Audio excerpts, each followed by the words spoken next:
Coming to you from his downtown Denver studio, here's the Backstage Jazz Radio Show with your host, Steve Roby. Hello. Welcome to another episode of the Backstage Jazz Show. I'm Steve Roby. My guest today is composer and jazz saxophonist Wil Swindler. He's here to discuss his latest release, Space Bugs, and upcoming residency at Nocturne, starting on October 7th. Welcome to Backstage Jazz, Wil. Hi, Steve. How you doing? Good.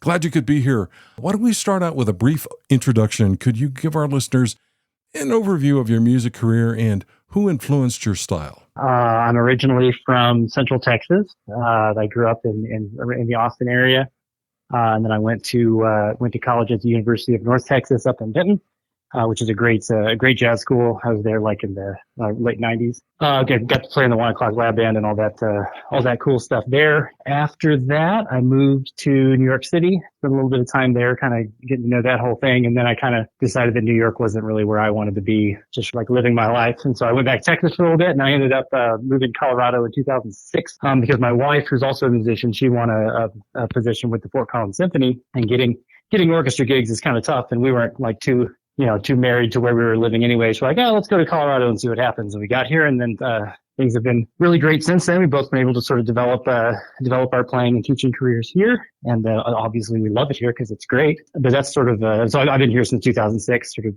on the scene, playing, doing stuff. And then I started teaching at Colorado State in 2009. And in 2019, I became the director of the jazz program here, and I'm talking to you from my office up here in Fort Collins right now, even though I don't live up here, but that's what I'm up to.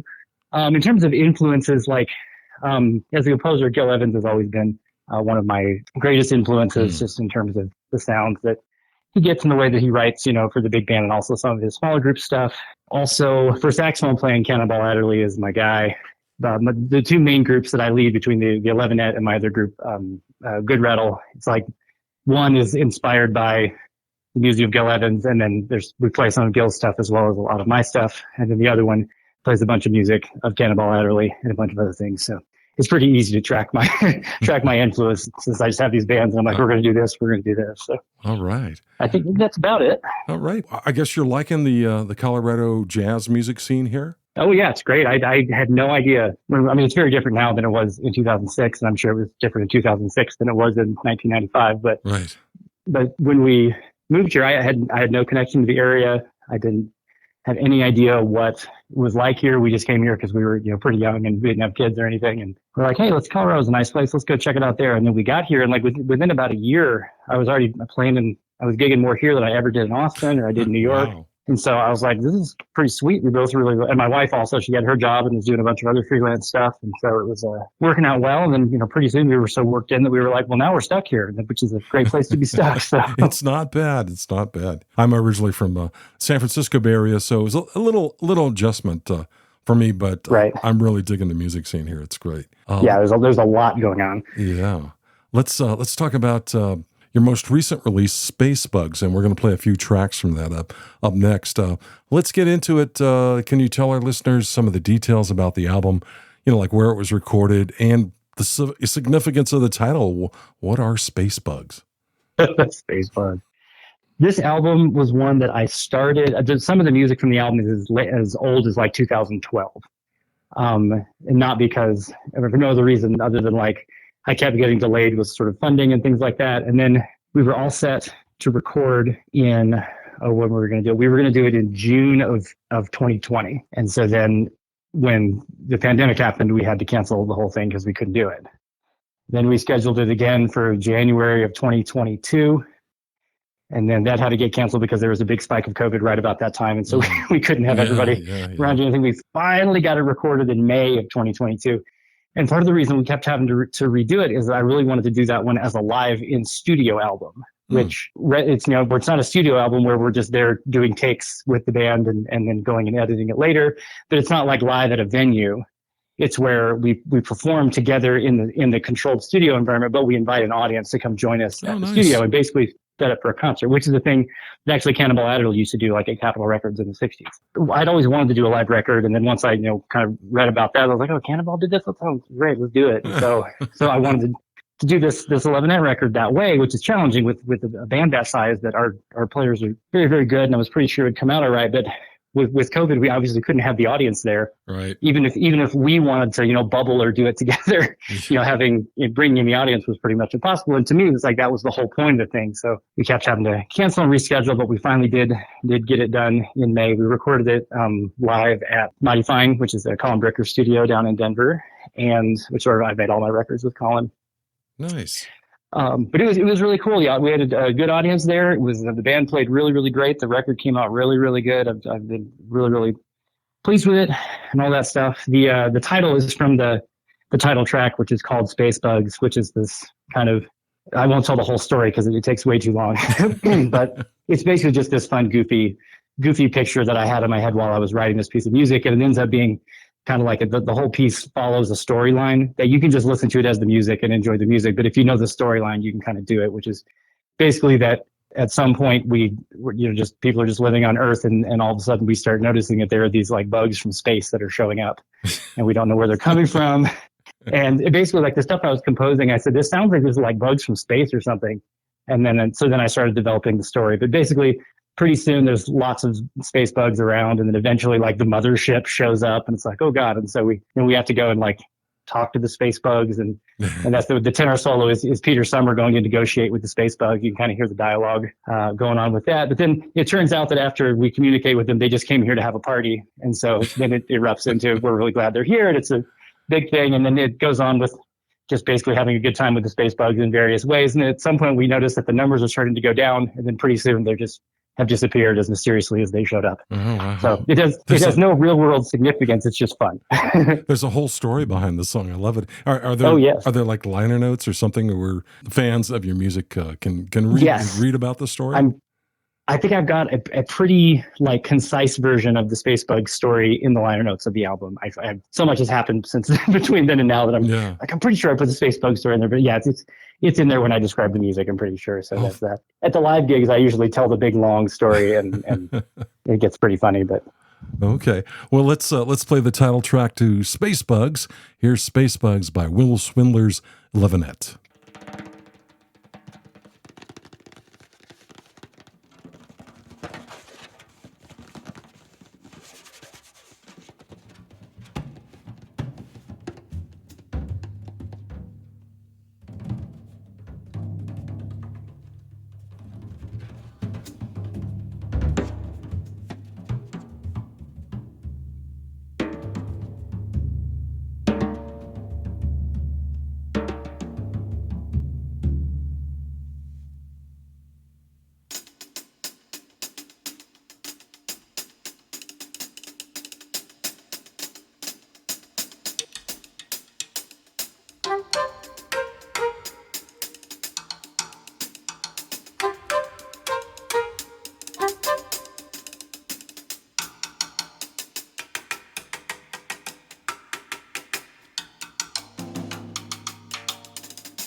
If you're just joining us, my guest today is composer and saxophonist Wil Swindler, and we're listening to some tracks from his most recent release, Space Bugs. I want to say that almost like Star Wars or something like that. I can't help myself. So here's another track from Space Bugs.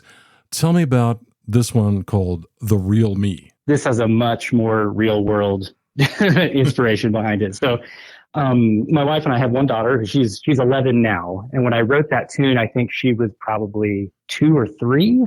I think that was just an older one. Maybe she was 4 or 5, somewhere between 2 and 5. She was much younger at the point. And I kept trying to write music for her, and I kept failing. I would start to write. So there's 3 tunes on this album that are all basically for her. The first one I was writing, I wanted to write something really beautiful to sort of reflect, how I feel about her and all these sorts of things. And it was when she was 3 and she was teething, and it was kind of hell on earth. And so it was really hard to write something that felt very good. So then I ended up writing the tune on there that's called Tantrum in D, where it's much more about angst. So I was like, well, but I didn't want to write something like that. I wanted to write something nice. So then I went and tried to write another one that was prettier, and that's The Real Me. And as I was working on it, and then again, I was like, well, this isn't even about her. This is about me and how I feel about her. And then finally I got into the one that's on that is her name, which is Annika. That's the one that's actually about her. It was I kept trying to write music for my daughter and just, coming up with something else before I finally kind of got it right. So, yeah. But The Real Me is the middle one, where it's it's not nearly as angsty as Tantrum in D. Oh, okay. But it's based on the tune I'll Remember April, which my wife's name is April. So it ends up sort of being this little family tune for the 3 of us. There's a couple of funny quotes in there of other tune titles that are somehow related to what we're thinking about or going through, which I won't reveal any of those, because that's those are Easter eggs for people to find. But I love it. Yeah. I love hearing the back stories behind some of the songs and the albums and things. Thanks for sharing that with our listeners. Sure thing. Okay, here's The Real Me off of the Space Bugs album with Wil Swindler's Elevenet.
You're listening to Backstage Jazz, and our guest today is saxophonist Wil Swindler. Wil, let's talk about your residency coming up at Nocturnes in October 7th to be exact. Who's joining you on stage, and what can fans look forward to when they show up? This residency is sort of built, I've done a lot of different, like all my different bands play at Nocturne, and I've done different themed residencies that were either Nocturne's idea or some of them were my idea, things like this. This one is built out of a thing that we tried 2 years ago in the fall, where I think somebody's gig fell through and they needed somebody to fill in last minute. So we had to like, hey, let's come up with something real quick. And they asked me to do it. I'm like, yeah, I can do it.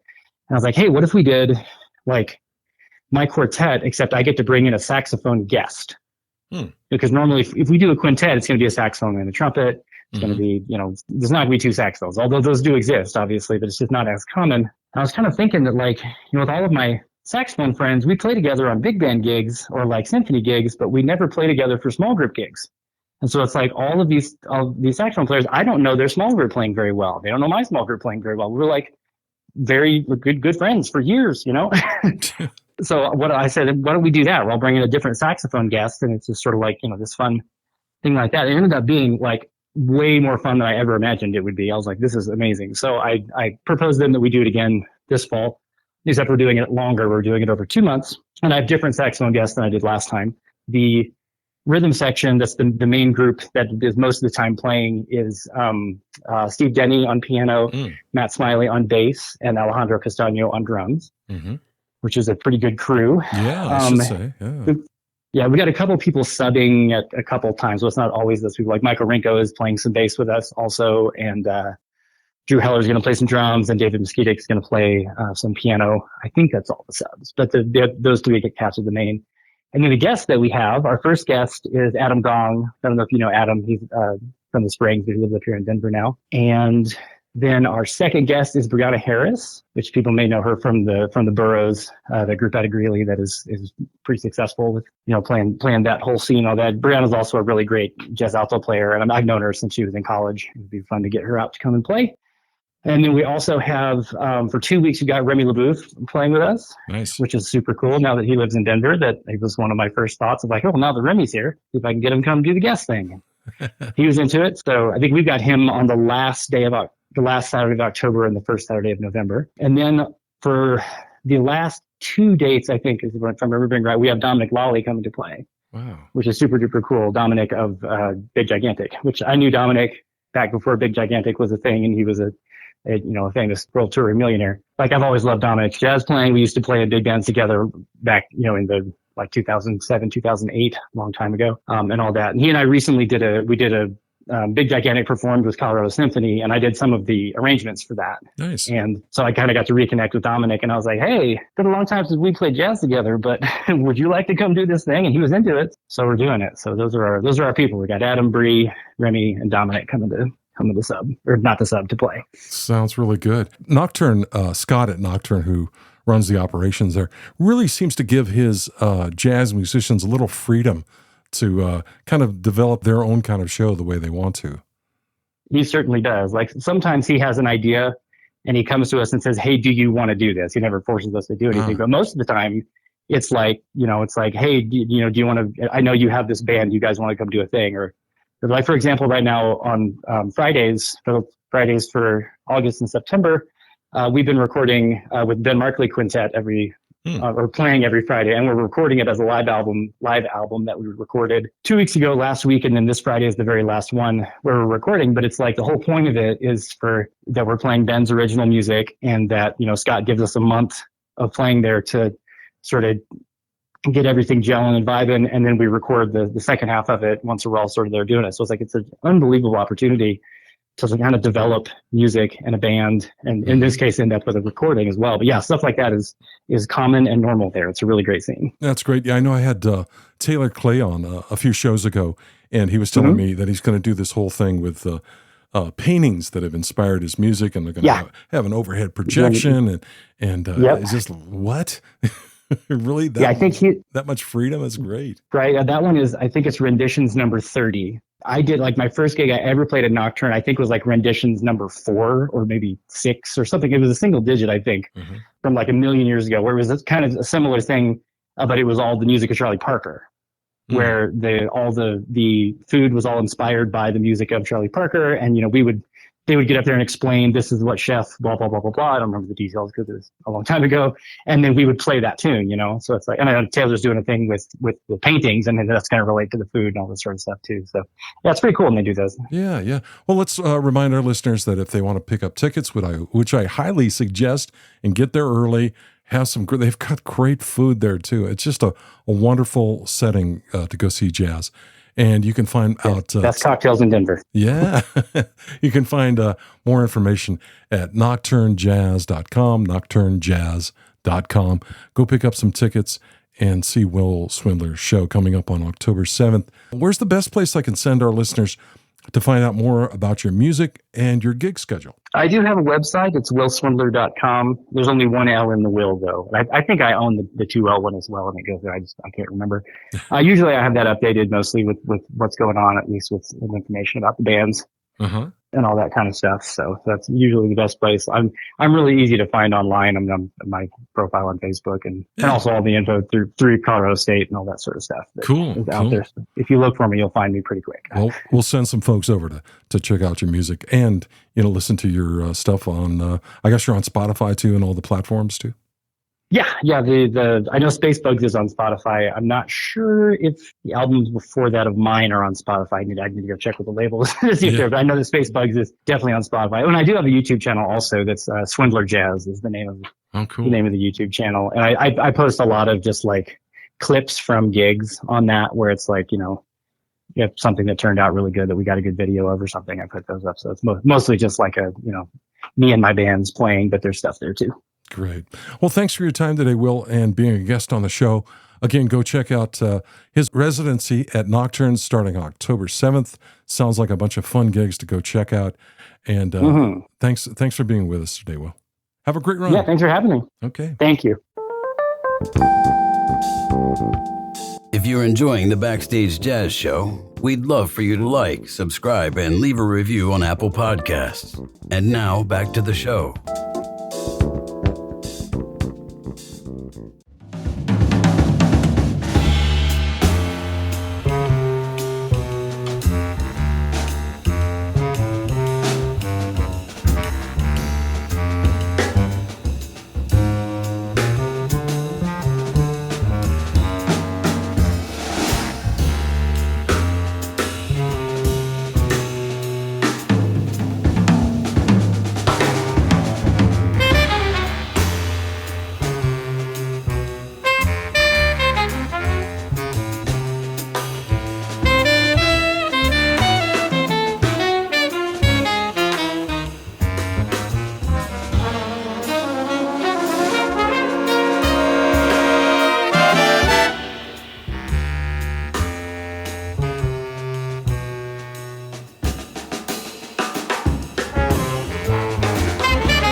The Backstage Jazz Show was recorded at Little Raven Studios in downtown Denver, and our producer was Craig Stevens. You can find Backstage Jazz wherever you listen to podcasts. Be sure to stop by our website, backstage-jazz.com, where all past and current episodes have been archived. If you'd like to be a guest on the show, you can email us at backstagejazz@fastmail.com. This is Steve Roby. Thanks for listening, and we'll see you next time on Backstage Jazz.